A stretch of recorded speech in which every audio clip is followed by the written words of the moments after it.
everyone, welcome back. I'm Annette, and we are going to make some cheesy chicken enchiladas. If you saw the previous video, we made a beer can chicken the other day, and I've taken some of that meat, shredded it up, and we're going to make some yummy enchiladas.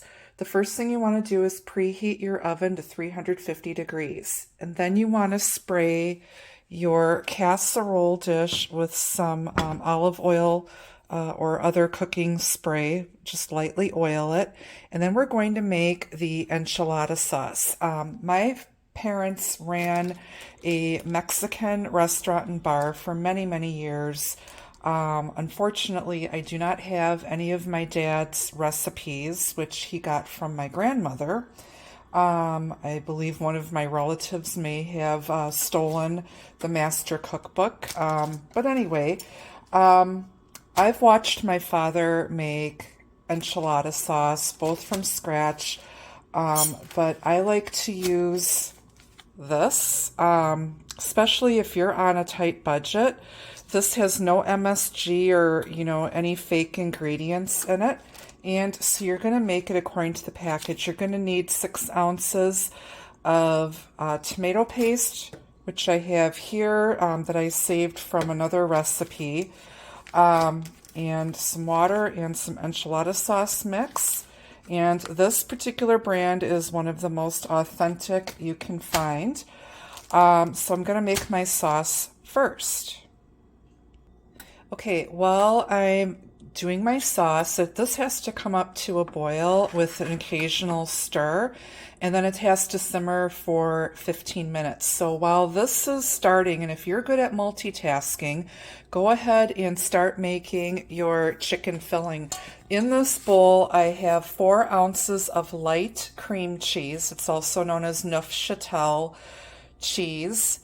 About 3/4 to a cup of light sour cream, and about a cup of shredded triple cheddar cheese blend. I'm going to mix this together with a hand mixer. All right, next you're going to add a small can of diced green chilies and a tablespoon of key lime juice. We're going to mix this together. I'm also going to add a little bit of chipotle pepper, some adobo seasoning with black pepper in it, and some sazon. I'm probably gonna do half a teaspoon. I'm gonna do a 1/4 teaspoon of this because those chilies are pretty spicy, and maybe half a teaspoon of adobo and half a teaspoon of the sazon. And you can, of course, season this to your liking. I like mine with a lot of flavor and medium heat. So I'll add the spices, and then we're going to mix this together. Okay, I did 1/8 of a teaspoon of chipotle pepper seasoning, a half a teaspoon of sazon, and a half a teaspoon of adobo with black pepper seasoning. I'm going to mix this together really well. Okay, so our cheesy sauce that we're going to add the chicken to is ready. I did add another tablespoon of key lime juice to it, and if you notice, I also have about a half a cup of chicken broth on the side just in case, because I don't want these to be like super thick. I want them to be a little saucy, and I haven't added my chicken yet.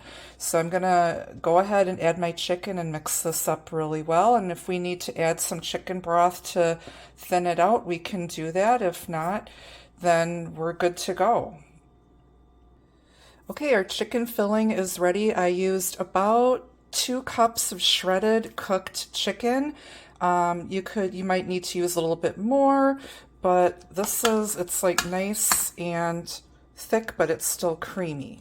Okay, I didn't need to add any chicken broth to this. Our sauce is done. It is nice and thick, so we've taken it off the heat, and now we're going to assemble our enchiladas. Okay, now for the fun part. This is going to get really messy, but you want to set up an assembly line. You want to have your tortillas, I'm using corn tortillas. I've seen some recipes where they use flour. I'm sorry. I am part Mexican and I have never seen my father make enchiladas with flour tortillas. I might do a flour tortilla if I'm making a seafood enchilada, but I like using corn tortillas for enchiladas. Now, there's several ways that you can soften up your corn tortillas so that they're easy to roll. What my father used to do is he would briefly dip them in hot oil and then put them on paper towel and then build his enchiladas. What I'm going to do is dip mine in my hot enchilada sauce, pop them over to the plate, fill them, roll them, and then put them with the seams face down in my dish. So I will do one just to show you here. So just give it a quick dunk in your sauce, and you'll want to just carefully lift it out. Oh, see, mine fell apart. That's why I buy a big thing of yeah, this is not working. Okay, we have to do this by hand. One moment while I scoop this out, and this I'm probably just going to eat it like a snack later. But yeah, actually I might put it in the bottom of my dish because I don't like wasting stuff. So let me get my mistake out of the pot, and we'll just go from here. Okay, so I just hand dipped this and put it on a plate. I did take my boo-boo and I just put it on the bottom of my dish, you know. So it's always, you know, there's no real mistakes. I always feel things are meant to be. So now we're going to add a good, let's say about a tablespoon of our filling to our enchilada. If you want to add a little bit more, you can, but we want to have room so that it rolls up. So maybe a heaping tablespoon of filling. I'm going to roll this up and then throw it in my dish. Okay, so I managed to fit about, let's see here, 7 enchiladas. I still have some filling left, enough for 2 more enchiladas. So at this point, what I'm going to do is I will stack the other 2 enchiladas on top, but I'm going to add a layer of cheese and some sliced up scallion. Okay, so this is kind of like an in-between layer because I'm going to add 2 more enchiladas to the top of this. Then we're going to add more cheese, actually we're going to put the enchilada sauce over the entire top, and then we'll add some more cheese and some scallions, and then we'll go to the next step. Okay, so I've added 3 more enchiladas, actually 2 more enchiladas on the top. Now, I would not recommend you stack this, but I don't want to whip out a 9 by 13 pan because I'm single and actually I'm going to end up freezing a lot of these. But to save time and mess, I did it all in one casserole. So this recipe, you're going to get anywhere from, I would say, 9 to 12 decent-sized enchiladas.